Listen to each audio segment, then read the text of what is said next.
జోహార్ అందశ్రీ. దళిత జాతిలో పుట్టి అన్ని జాతులను మేల్కొల్పావు. పదాలనే ఆయుధాలుగా మలచి సమైక్య పాలకులపై కొట్లాడినావు.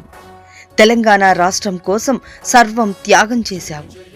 నీ పాటను పెట్టుకుని గద్దెనెక్కిన వాళ్ళు తెలంగాణ వచ్చినాక నిన్ను పక్కకు పెట్టారు. నువ్వు దళితుడివన్న ఒక్క కారణంతో నువ్వు రాసిన గీతం రాష్ట్ర గీతంగా పెట్టకుండా నిన్ను అవమానించారు. కొట్లాడి తెచ్చుకున్న తెలంగాణ ఒక్క కుటుంబ పాలన అయ్యిందని ఆ కుటుంబం అవినీతిని ప్రశ్నించినవు. ఆ కుటుంబ వేధింపులను తట్టుకొని నిలబడ్డావు. చివరికి ఆ దొంగలు గద్దె దిగారు. నీవు రాసిన గీతాన్ని రేవంత్ అన్న రాష్ట్ర గీతంగా పెట్టినప్పుడు నీ గుండె ఉప్పొంగిన తీరు మా కళ్ళల్లో మెదులుతూనే ఉంది. నీవు లేకున్నా ఈ నేలపై నీ గీతం ప్రతిధ్వనిస్తుంది. తెలంగాణ జాతి గర్వంగా ఆ గీతాన్ని పాడుతుంది. జోహార్ అందశ్రీ.